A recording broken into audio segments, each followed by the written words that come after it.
Nggak bisa begitu, bisnis itu bukan dagang. Sebuah kalimat yang menjadi highlight dalam pembicaraan kami bertiga. Satu mantan CEO, satunya CEO sebuah grup retail bisnis, dan saya yang nggak ngerti-ngerti bisnis retail. Kita semua tahu bahwa retail bisnis di Indonesia sedang bermasalah, bahkan di mall-mall mulai banyak yang tutup beberapa counternya. Juga bisnis retail kelontong, gerai banyak yang tutup atau turun penjualannya, juga profitnya. Maka pertemuan bertiga ini terjadi. Saya hanya nak bawang urusan bisnis retail, jadi pendengar yang baik saja. Dimana sang CEO retail tadi berkata bahwa jelek sekali bisnis beberapa tahun ini dan ke depan juga bisa membuat bangkrut grup ini, jangan-jangan dari retailnya. Kita semua tahu bahwa berbisnis dan membangun ekonomi 2 tahun ini harus pandai-pandai bermanuver. Kalau pedagang mungkin beda, hanya beli lalu jual, lalu beli lagi lalu jual. Trading, harga beli naik karena rupiah turun, ya dinaikin harga barangnya. Tapi bisnis itu berbeda. Berbisnis itu ada banyak yang harus dikelola, ya HRD-nya, suplai bahan bakunya, pasarnya, biaya sewa, biaya gudang, biaya distribusi, dan retail shop dengan barang lebih dari 10.000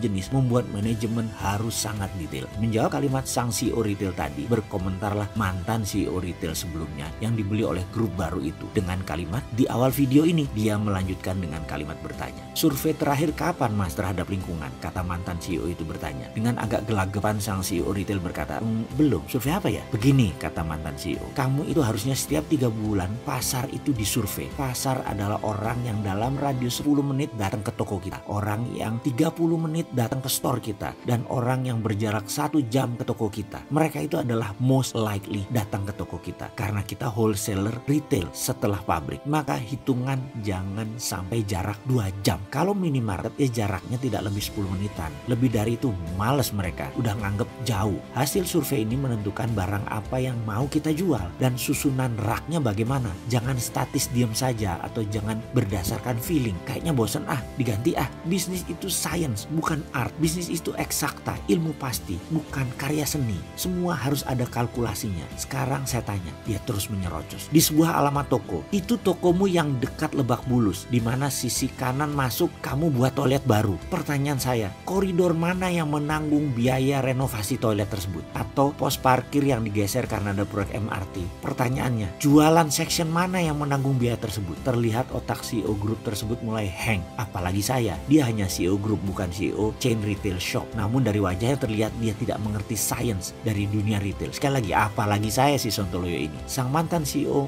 lanjut berceramah. Pakai saja various retail math formula dan perhitungan berdasarkan penjualan. 1, pakai jurus perhitungan matematis. Pertama, sales per square foot atau perhitungan matematis penjualan dari setiap inci atau sentimeter luas toko Anda. Lalu dia tambahkan, biaya stok di gudang tidak dimasukkan dalam perhitungan ini. Juga barang yang tidak di-display tidak dihitung, hanya barang yang di-display yang dipajang itu yang dihitung. Lalu nomor 2 adalah sales per linear foot of shelf space, di mana ini adalah barang yang dijual di dinding toko kamu, yang digantung, yang ditempelkan pada rak. Lalu inventory turnover atau perputaran kecepatan barang keluar dari display karena terbeli. Fast moving item itu apa saja? Ini harus direview terus karena selera pembeli selalu bergeser, dan semua itu matematis, science. Dan ada 5 lagi dari 8 math equation of a retail business. Dalam hati saya, kalau saya buat video 8-8-nya, mana suka temen di sosmed saya ini. Kalau politik baru komennya banyak, kalau bisnis sedikit. Karena itu saya buat videonya harus selang-seling, ada bisnis ada politik. Kita lanjut ke suasana saat itu. Saya mulai kelenger otaknya. Sang CEO cerah wajahnya. Sang mantan melanjutkan kembali, "Ini si Sontoloyo Mas Mardigu sudah setahun saya tekan terus untuk menemukan math equation di Santara. Kalau belum jangan jalan."